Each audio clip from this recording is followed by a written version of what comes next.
اگر آپ کے ویل وشر کے طور پہ آپ کو مشورہ دیا جائے کہ اگر تھوڑی سی لہجے کے اندر اگر آپ نرمی لے کر رہے ہیں تو آپ اس کو قبول کریں گے؟ ایک بات لاد ہے اس کے اوپر میں بات کر سکتا ہوں. ابھی فی الحال تو جو آپ بات ڈسکس کریں وہ بات سامنے رکھیں, کوئی ایسی میں جواب دے دیتا ہوں. میں بس وہ سیکولرزم کے اوپر وہ جو غلط فہمی پیدا ہو گئی تھی, اپنے دوبارہ بھی اس کو کیا, لیکن لوگ اس کو یہ کہتے ہیں کہ آپ جو ہے وہ پاکستان کے اندر سیکولر نظام کے حامی ہیں, جو کہ آپ نے کلیئر کر دیا کہ آپ نہیں ہیں. یہ بات میں نے ان کی پوڈ کاسٹ میں بھی کلیئر کی ہوئی ہے, آپ جا کے خود سن لیں.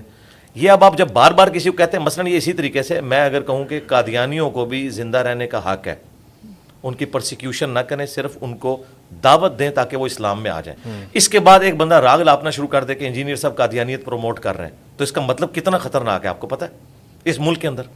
میں کسی کو اجازت دوں گا کہ میری لائف کو ونریبل کرے اس طرح کی باتیں کر کے, جو بات میں نے کی نہیں ہے. بھئی تم اگر اس کو سمجھتے ہو نا ایسے ہے تو تم اپنی دعوت پیش کرو. مجھے کیوں گالی دیتے ہو کہ میں یہ کر رہا ہوں؟ مجھے کیوں ایسا کہتے ہو؟ میں نے تو وہ کہا ہی نہیں ہے. جب تم نے مجھ سے ڈائریکٹ پوچھ بھی لیا, میں نے اس کو کلیریفائی بھی کر دیا کہ ایسا نہیں ایسے ہے. ٹھیک ہے, اب یہ کہنا کہ میری باتیں لوگ استعمال کرتے ہیں, باتیں تو بھائی قرآن سے بھی لوگ یوز کرتے ہیں. ٹھیک ہے, عیسائیوں کو جو پوری دنیا میں 1 لاکھ سے زیادہ کرسچنز, عیسائی تو وہ برا مانتے ہیں, نصارہ جو ہیں پوری دنیا کے اندر وہ دعوت و تبلیغ کر رہے ہیں نا, قرآن کی آیات پیش کرتے ہیں کہ اللہ تعالیٰ نے حضرت عیسیٰ کو اپنی روح کہا ہے.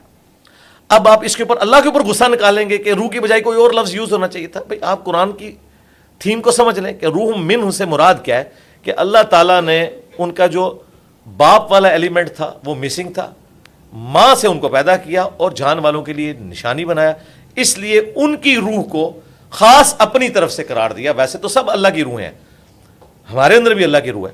آپ اس کو کلیریفائی کریں گے یا اللہ تعالیٰ کے خلاف کلپ ریکارڈ کرائیں گے کہ آپ عیسائیت کو پروموٹ کر رہے ہیں, آپ کرسچینٹی کو پروموٹ کر رہے ہیں, آپ شرک کو پروموٹ کر رہے ہیں. اس طرح تو نہیں ہوتا. علمی بات کرو, علمی بات. نہ تو یہ جن کے فرنٹ مین ہیں ان کو کبھی اللہ کے فضل سے توفیق ہوئی ہے کہ کوئی علمی بات کر سکیں میری کسی بات کے مقابلے پہ, یہ تو بیچارے قرآن و سنت سے ہے ہی نہ بلد ہیں. اب رہ گیا یہ کہنا کہ جی انجینئر صاحب سیکولرزم پہ یا ایتھیزم پہ بات نہ کریں. میری ویڈیوز بھی کسی پڑھے لکھے بندے کو دکھائیں اور ان کی بھی دکھا لیں, اور آپ کو پتہ چل جائے گا سائنس کے نالج کے پوائنٹ آف ویو سے بھی اور باقی چیزوں کے پوائنٹ آف ویو سے بھی وہ ایک علیحدہ چیز ہے. لیکن کوئی جھوٹا الزام کسی کے اوپر نہ لگائیں. میں نے کسی کے اوپر الزام لگایا, جب میں نے نہیں الزام لگایا تو میں کس طرح کسی کو رائٹ دوں کہ پاکستان جیسے ملک کے اندر آپ اتنا خطرناک کھیل کسی کے ساتھ کھیل رہے ہیں کہ اس کے بارے میں یہ کہہ رہے ہیں کہ جی وہ سیکولرزم کا حامی ہے, ٹھیک ہے, قادیانیوں کو سپورٹ کرتا ہے. اس طرح کے حالات جب کوئی کرے گا نا تو پھر یہ ایک زیادتی والی بات ہے. پھر آپ نے فرمایا کہ ایک ہی موضوع کے اوپر آپ کی بھی ویڈیو ہے, ان کی بھی ویڈیو ہے, مطلب ایک ہی موضوع کے اوپر آپ تقریباً ایک ہی مشن کے اوپر چل رہے ہیں, تو سر صلح کی نہیں ایک مشن پہ نہیں چل رہے. نہیں مطلب ہے کہ بہت سارے موضوعات آپ کے مطلب یہ ہے کہ مشترکات بہت سے ہیں. میں پوچھ رہا ہوں صلح کی کوئی گنجائش آخری سوال میں. نہیں کوئی ناراضگی والی تو بات ہی نہیں ہے. بات یہ ہے کہ کوئی بندہ غلط الزام لگائے گا میں اس کا جواب دوں گا. ناراضگی والی تو بات ہی کوئی نہیں. ناراضگی والی کون سی بات ہے؟ بالکل نہیں ہے کوئی ناراضگی. کیونکہ میں دیکھ کے افسوس ہوا کہ ایک وہ ٹائم ہے کہ آپ جو ہے وہ ہم جنس پرستوں کے خلاف ویڈیو بنا رہے ہیں, کسی اور لبرل سیکولر کا جواب دوسرے صاحب ہیں کیسر بھائی, ان کے خلاف ویڈیو بنا رہے ہیں. کل انہوں نے آپ کے خلاف جب بنائی تو بہت سے لوگوں کو ڈس اپوائنٹمنٹ ہوئی, کیونکہ وہ لوگ زیادہ جو عام آدمی ہیں وہ تو نہیں سمجھتا کہ سارے اس میں کیا ڈویژن سے جا کے بات کریں نا کہ ایسا کیوں کر رہے ہیں. ٹھیک ہے, کس نے ان کو لانچ کیا ہے؟ ٹھیک ہے, یہ ان کو دیکھنے کی ضرورت ہے نا کہ بھی وہ اس کی میں آپ کو وجہ بتا دیتا ہوں. کیونکہ ان کا اٹھنا بیٹھنا ان مولویوں کے ساتھ ہے جو ہمارے روایتی ملے ہیں.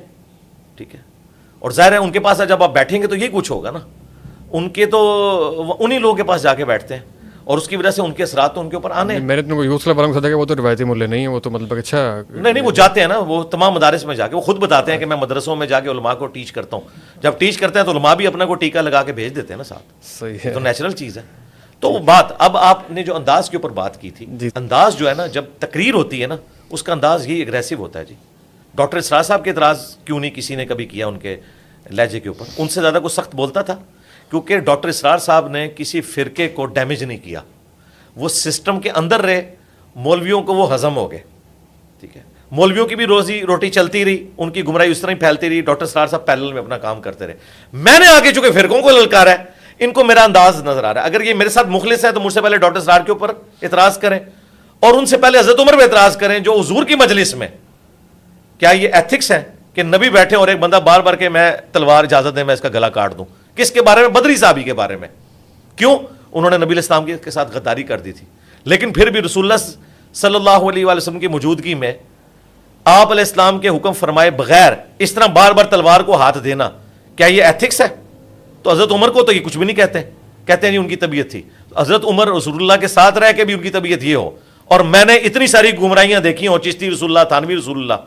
آج اگر حضرت عمر ہوتے تو ان کے ساتھ پوڈ کاسٹ نہ ریکارڈ کرواتے, ہاں انہیں وہاں پہنچاتے جہاں ان کے بڑے پہنچ چکے ہیں. یہ تو میری شرافت ہے, میں اس پلانٹ ارتھ پہ سب سے سافٹ بندہ ہوں جو اس ٹاپک کے اوپر بولتا ہوں.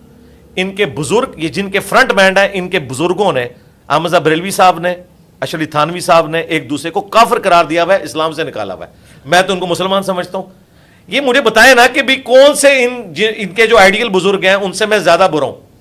تو ان کے بزرگ تو آپ کو نظر آئیں گے دوسری طرف کھڑے ہوئے. صحیح مسلم میں 2005 نمبر حدیث ہے, نبی علیہ السلام جب ممبر پہ چڑھتے آپ کی آواز بلند ہو جاتی, غصے میں اضافہ ہو جاتا, آنکھیں سرخ ہو جاتی, گویا کوئی جرنیل اپنی فوج کو تیار کر رہا ہے. یہ جمعے کا آپ کا خطبہ ہوتا. اب انہوں نے یہ سنا نہیں ہوا, اور میں نے آپ کو سب سے بڑی پریکٹیکل مثال بتا دی ڈاکٹر اسرار کی. ڈاکٹر اسرار کے اوپر کسی نے کیوں نہیں ان کے انداز کے اوپر اعتراض کیا؟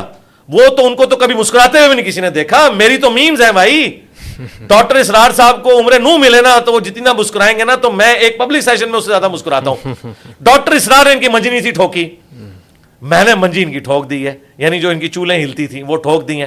میری وجہ سے فرقوں کو ہوا ہے ڈیمیج. اب اس کا غصہ, اس کی چیخیں تو نکلیں گی, یہ وجہ ہے. ادروائز میرے انداز کے ساتھ کوئی مسئلہ نہیں ان کو. میں الحمدللہ دلائل کے ساتھ بات کرتا ہوں. اور مجھے بتائیں, خادم رضوی صاحب نے مزار اقبال پہ بیٹھ کے کہا تھا کہ وابیوں کی اذان کا کوئی احترام نہیں, یہ سوروں کے سور ہیں. میں نے تو نہیں کہا وابی سوروں کے سور ہیں. تو کسی کی جرت ہے خادم رضوی صاحب کے بارے میں بول جائے؟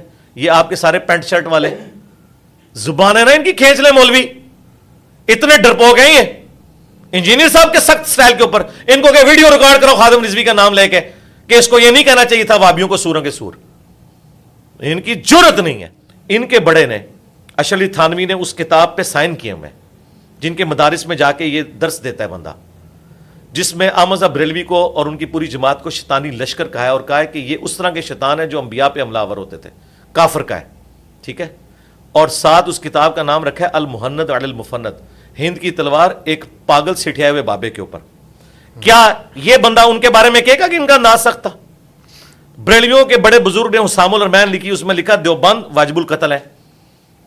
احکام شریعت میں بریلویوں کے امام احمد بریلوی نے لکھا کہ اہل حدیث دیوبند اور شیعہ اور قادیانی کافروں کو ان کے ساتھ ذکر کر کے کہا کہ ان کا ذبیحہ بھی حرام ہے, یہ مرتد اور واجب القتل ہے. تو کیا یہ موٹیویشنل سپیکر پینٹ شرٹ پہننے والے جو سمجھتے ہیں کہ ہم اس وقت نمائندہ ہیں ینگ جنریشن کے اور ہم اسلام کی خدمت کر رہے ہیں, انجینئر صاحب کو ایٹیکیٹ سکھا رہے ہیں نا, انجینئر تو ساروں کے پیچھے نمازیں پڑھتا ہے, کسی کو کافر نہیں کہتا, ٹھیک ہے, اس کو تو سمجھانے کے لیے آیا ہے. ان کو سمجھائیں گے جن مولویوں نے دوسروں کو کافر قرار دیا, ان کے مدارس میں جا کے ان کے فرنٹ مین بنتے ہو, کبھی ادھر بولیں ان کی زبانیں کھینچ لیں, یہ لوگ اپنے گھروں سے باہر نہ نکل سکیں. یہ میرا حوصلہ ہے کہ میں نے مولویوں سے ٹکر لیا, یہ مولویوں کے خلاف کبھی کوئی ورڈکٹ نہیں دیں گے. اور بہانہ پتہ کیا بناتے ہیں کہ ہمارا جو میدان ہے وہ یہ نہیں وجہ یہ ہے کہ اگر یہ اسلام کے ساتھ مخلص ہیں تو اسلام کا سب سے بڑا دشمن وہ مولوی ہے جنہوں نے ایک دوسرے کو کافر قرار دیا, اور آج 2 فرقے بن گئے ہیں انڈیا کے 2 شہروں کے نام کے اوپر.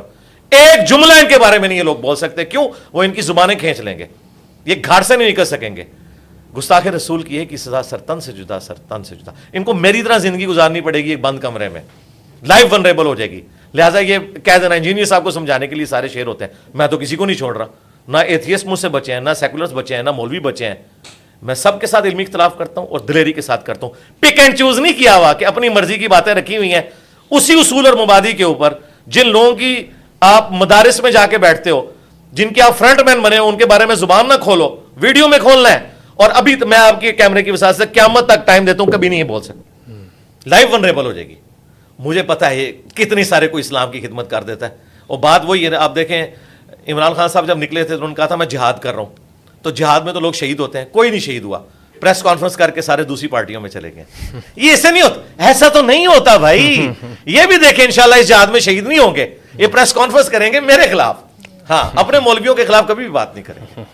آپ کے خلاف کٹنگ نہیں کرنی سر, کٹنگ نہیں, کوئی کٹنگ نہیں, صحیح جائے گا. لیکن یہ کہ ہم تو خود کچھ سوال کرنے سے روک رہے ہیں, کریں, میں تو بیٹھا لیکن یہ اس میں آج ہم جا کے ہم تو فاتح جہلم کا اسٹیٹس نہیں دیں گے, بالکل بھی نہیں ہمیں ملتا ہے. لیکن کچھ لوگ آئے تھے جو فاتح جہلم اپنے وہ کلیم کر رہے ہیں. کٹنگ خیر نہیں ہوگی.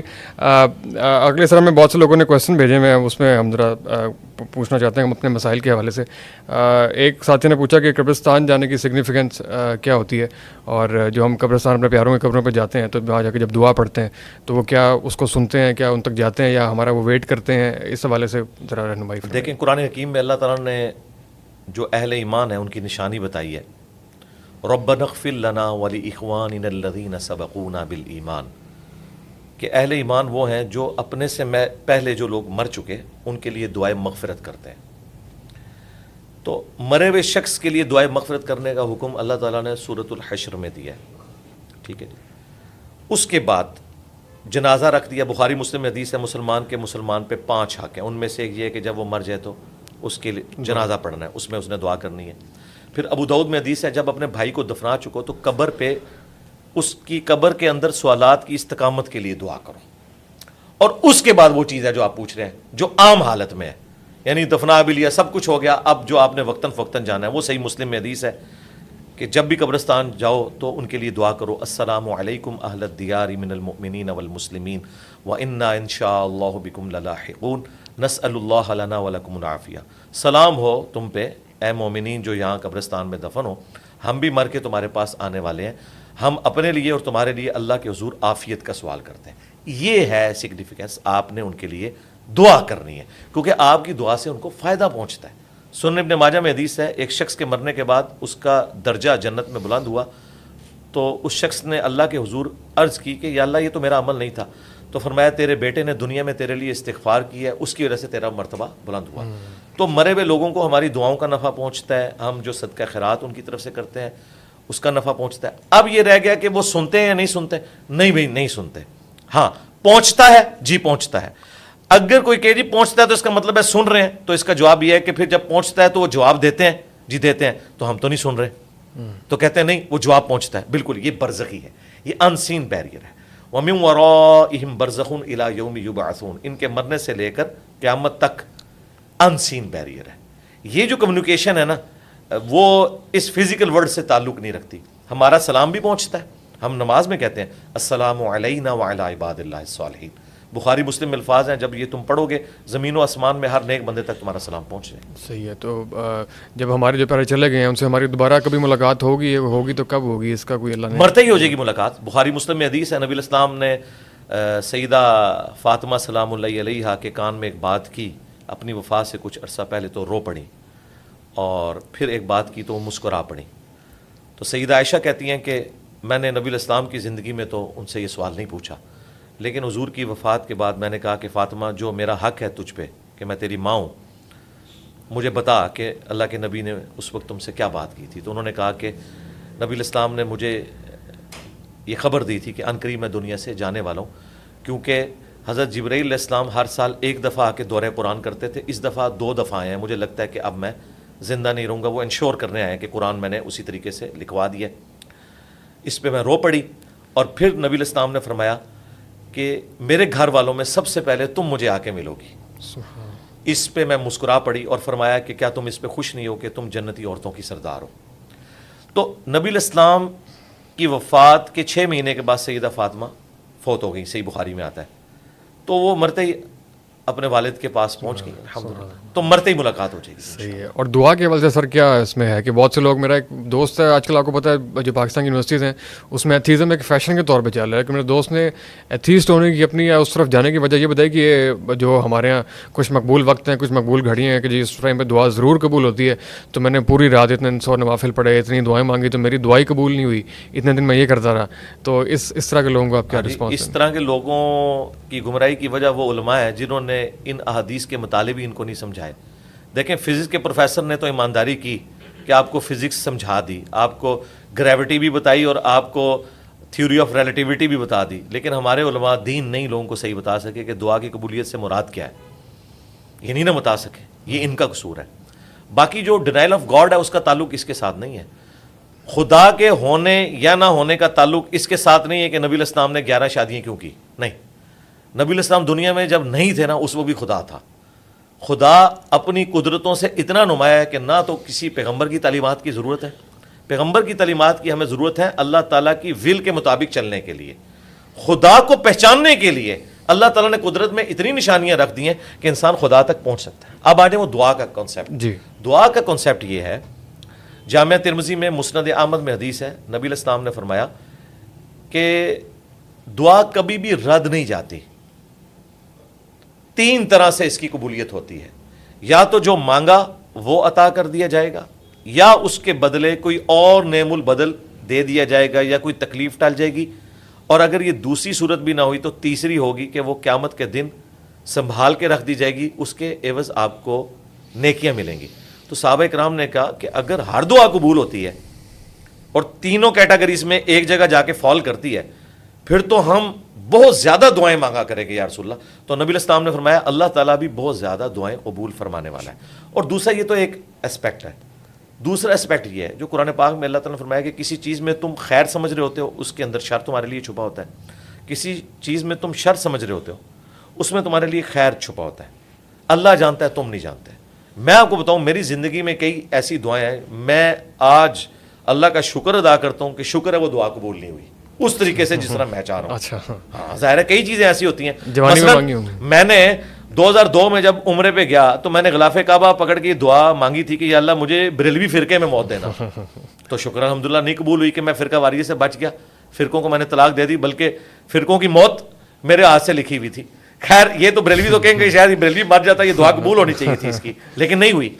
تو بات یہ کہ کئی آپ کی زندگی میں ایسی چیزیں ہیں جو وقتی طور پہ آپ سمجھ رہے ہوتے ہیں یہ آپ کے حق میں بہتر ہے, لیکن لانگ ٹرم میں وہ آپ کے حق میں بہتر نہیں ہوتی ہیں. اس کو ڈاکٹر ذاکر نائک نے ایک بڑی اچھی مثال سے سمجھایا تھا. انہوں نے کہا کہ کسی شخص کی امریکہ میں کوئی ڈیل ہے, سپوز پاکستان سے یا انڈیا سے وہ جانا چاہتا ہے, صبح اس کی میٹنگ ہے, رات کے وقت اس کی فلائٹ ہے, اور وہ فلائٹ اس کی مس ہو جاتی ہے, وہ ٹریفک میں پھنسنے کی وجہ سے لیٹ پہنچتا ہے جی اور اسے پتہ چلتا ہے کہ بھئی وہ تو جہاز اڑ چکا. تو کہے گا یہ میری زندگی کی سب سے بری خبر ہے, اتنا بڑا بزنس مجھے ملنے والا تھا. لیکن وہی شخص اسی گاڑی میں تھوڑی دیر بعد اسے ٹیکسٹ میسج ملتا ہے یا خبریں اس تک پہنچتی ہیں کہ وہ جو فلائٹ ابھی امریکہ کے لیے یا یو کے لیے اڑی تھی وہ تو کریش کر گیا. تو وہ کہے گا میری سب سے بہترین زندگی کی خبر یہ تھی جو میں نے ایئرپورٹ پہ سنی تھی کہ وہ جہاز اڑ گیا. بالکل ایسے. یعنی تھوڑی دیر پہلے وہ سب سے بدترین خبر تھی, تھوڑی دیر بعد وہ بہترین بن گئی. بالکل. تو at the end of the day آپ ماضی میں دیکھ کے ڈیسائیڈ کر سکتے ہیں کہ آپ کی زندگی میں بھی کئی ایسی چیزیں ہوں گی جو آپ نے خواہش کی ہوں گی لیکن اس طرح نہیں ہوا ہوگا, اور آپ بعد میں کہیں گے کہ یار یہ اچھا ہوا کہ ایسا ہو گیا. تو یہ اللہ کی مرضی. پھر دنیا کو اللہ نے قانون ابتلا کے ساتھ جوڑا ہے. ہمارے استاد غامدی صاحب نے ایک بڑی اچھی بات کی تھی. انہوں نے کہا تھا کہ اگر آپ آخرت کو سائڈ پہ کر کے ایبسولوٹلی دنیا کو دیکھیں تو یہ نظام ظلم کے اوپر ہے, کیونکہ یہاں تو مظلومین قتل ہو جاتے ہیں. ایک ہٹلر نے 60 لاکھ یہودیوں کو قتل کر دیا, اس کو کوئی پوچھنے والا نہیں. لیکن آپ اگر آخرت کے ساتھ اسے جوڑ کے دیکھیں تو آخرت میں اللہ تعالیٰ اس بات پہ قادر ہے کہ ہٹلر کو 60 لاکھ دفعہ زندہ کرے اور 60 لاکھ دفعہ پھانسی دے ہر اس یہودی کے بدلے میں جو اس نے ظلم کیا. دنیا میں تو یہ نہیں ہو سکتا. آخرت کے بغیر اگر آپ بات کریں گے تو دنیا میں آپ کئی اعتراضات کریں گے کہ لوگ بھوک سے مر رہے ہیں جی, لوگوں پہ ظلم ہو رہا ہے جی, فلاں کا کیا قصور تھا. لیکن آپ اگر آخرت کے ساتھ جوڑیں گے تو دنیا اللہ نے قانون ابتلا پہ یعنی ٹیسٹ کے اوپر بنائی ہے. کسی کو اللہ تعالیٰ دے کے آزمائے گا, کسی سے لے. یار ان چیزوں کے اوپر تو اعتراض بنتا ہی نہیں کسی سیکولر کا یا ایتھیسٹ کا کہ جو اللہ تعالیٰ نے قانون بنایا ہے. اسی طریقے سے اعتراض ہے کہ کوئی ایتھیسٹ کہے کہ عدل تو یہ ہے کہ پریگنینسی کی تکلیف سے ایک دفعہ عورت گزرے اور اگلی دفعہ مرد. کر کے دیکھ لو پھر بھائی, ہم اپنی ڈومین سے باہر نہیں نکل سکتے. یہ ول آف گاڈ ہے. اس طرح کے جو کوشچن ہیں ان کے بارے میں قرآن میں ہے لا یسأل عما یفعل وهم یسألون. اللہ کو کوئی نہیں پوچھ سکتا اس نے یہ کیوں کیا, اللہ سب کو پوچھ سکتا ہے. آپ خدا کو کوشچن کر سکتے ہیں کہ خدا ہے یا نہیں. ونس خدا ہے نا پھر ول آف گاڈ چلے گی, کیونکہ اس کی کریشن ہے. یعنی یہ جن لوگوں نے مائک بنایا ہے, اب میں کہوں یہ ادھر نہیں ادھر ہوتا تو بھائی میں خود بنا لوں نا, یا میں اپنی کوئی کمپنی لانچ کر دوں, یا میں پیمنٹ پہ اپنی مرضی کا بنوا لوں. میں ان پہ اعتراض نہیں کر سکتا. یہ کوئی ایسا اتھینٹک قسم کا ماڈل لے, میں اس میں بھی غلطی نکال دوں گا کہ یہ نہیں یہ ہونا چاہیے. دیکھیں کئی چیزیں تو پریکٹیکلی انہوں نے مان لی ہیں. اولمپکس میں کیا عورتوں کی ہاکی کی ٹیم کا مقابلہ مردوں کی ہاکی کی ٹیم سے ہوتا ہے؟ قطعاً نہیں. تو وہاں ایکویلٹی ان کو یاد نہیں آتی. یعنی انہوں نے خود مان لیا کہ یار مرد و عورت اس طریقے سے تو برابر نہیں ہے. تو یہی بات جب اسلام کرتا ہے کہتے ہیں ظلم کر رہے ہیں, ایکویلٹی نہیں کر رہا. بھئی اسلام یہ کہتا ہے کہ اپنی اپنی ڈومین میں ہیومن ڈگنیٹی میں سب برابر ہیں, بلکہ ماں کا درجہ تو باپ سے بھی 4 گنا اللہ تعالیٰ نے زیادہ کر دیا ہے. یہ تو مردوں کو پروٹیسٹ کرنا چاہیے تھا کہ ہمارے رائٹس کم ہیں, لیکن مرد نہیں پروٹیسٹ کرتے. ہم کہتے ہیں کہ اللہ تعالیٰ نے جس کے لیے جو بہتر تھا وہ رکھا, ہم اس کے اوپر راضی ہیں. صحیح ہے. آپ نے